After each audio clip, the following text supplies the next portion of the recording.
My name is Joel Hammernick. I'm the Executive Director of Sunshine Gospel Ministries here on the south side of Chicago. We're excited to know that you're going to join us for a few days on a service learning trip or a missions trip. And before you come, we felt that it would be helpful for you to understand a bit more about the history of our community. One of the things that I have always found interesting when I go into places in inner city environments around the country is to look around at not only the people, but the architecture and the community. And inevitably a question comes to my mind, and the question is, what happened? How did this community become what it is today? Knowing the history that's behind the current state of a neighborhood like ours, Woodlawn on the south side, is extremely important. And so we're going to walk through that with you. Another question that I would ask if you were here in person with me right now is, you can see that this is virtually 100%, right around 97% African American community. But was it always that way? Was this always a black neighborhood? And if you think about it just for a little bit, you realize, no, of course this was not always an African American community. So why is it now? How did that happen? Was it all by just the choice of the people living in the community? Was it one big thing that happened outside of the community? Why is the community the way that it is? Why is it primarily low income? Why is it African American? Why do you look around and see what was once beautiful architecture in various states of disrepair? And why are these empty lots? Why are there so many empty spaces right here in the middle of the city? Block after block after block. These are the questions that we want to walk through. These are the questions that we want to explore with you in these short videos. To understand the history of Woodlawn, you have to start with when the community was physically built. This neighborhood was basically built in the late 1800s. If you look around, you recognize that there were incredible artisans that designed and built these buildings. Historically, the building of this community coincided with something called the World's Exposition of 1892, or the World's Fair. It was built to celebrate the history of Christopher Columbus, and it happened actually a year late. It happened in 1893, but it happened basically in our community. That fair, and which would really be similar to the Olympics today, there were millions of people that came from all over the world to this fair. And so there were many, many buildings that were built as hotels, as homes for workers, and interestingly, the original Ferris wheel was built as a part of the Columbian Exposition right here in Woodlawn, just a few blocks from where we are today. If you can imagine the late 1800s, Chicago was trying to top what Paris had done in their previous World's Fair. Had happened in Paris, and they built the Eiffel Tower. And so here in Chicago, we wanted to one-up them. And they thought and thought and thought. First, they thought they had to build something taller than the Eiffel Tower, but they ran into a guy named George Ferris, and he had an idea for a wheel. And so the original wheel was built in the late 1800s here in the neighborhood, and if you can imagine this, it held 2,000 people. The design of the thing, built at a time prior to modern technology, is really a wonder to behold.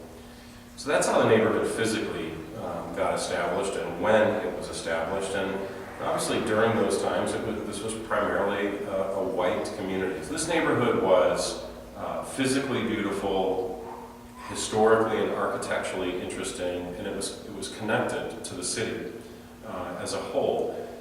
But what we want to think about is, what are the things that led to the community being the way that it is now? And one of the things then that you have to consider in that era was what was happening in the African American parts of the country.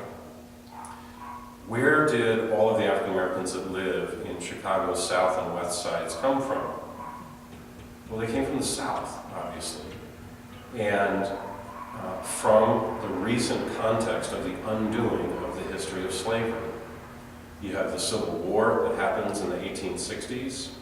You have a period of Reconstruction in the South for a number of years. And when that deal comes apart, the federal government withdraws their troops from the South, there begins to be an increasing movement of African Americans leaving the South. This eventually becomes known as the Great Migration. And while there are a number of African Americans that end up in the North during the period, let's say between 1865 at the end of the Civil War and the early 1900s, it's really around 1910 and tying into First World War that you begin to have large numbers of African Americans leaving the South. And they're going to places like the industrial cities in the North, and they're even going to places like California. So as this migration pattern begins to pick up, here in the city of Chicago, when you look at where African Americans lived prior to 1910, they're really spread out. There are certainly pockets, historical pockets of African Americans, but you can find African Americans around the city of Chicago in different places.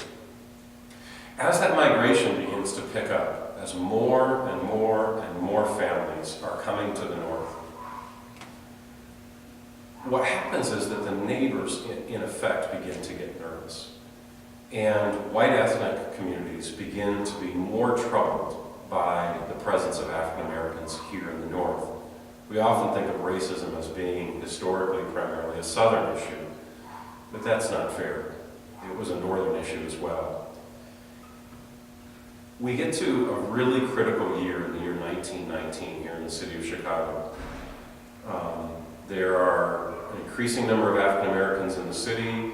There's increasing racial tension in the city, and it really begins to explode around one particular historical incident. There are a few African American teens that cobble together a raft and are playing in Lake Michigan, and they've pushed themselves away from the beach, and they're out in the water. And there's an imaginary line, an invisible line, that divides the area where blacks were allowed to swim and where whites were allowed to swim. And these teenage boys drifted across that imaginary line. A number of whites responded by beginning to throw rocks at these teens, and they ultimately killed one of the teens. That incident set off a race riot not far from where I'm standing today, around 35th Street, that spread in just a few days across the city. And this incredibly devastating race riot led to about 36 people being killed, more than 500 injured, and more than 1,000 African American families displaced from their homes as white mobs began to burn down the homes of African Americans. This event, this series of events that really sparks the city in 1919, begins to completely change the landscape of the way the city of Chicago looks from a racial, demographic, and even sort of geographic layout. Where are the ethnic communities? This completely changes everything.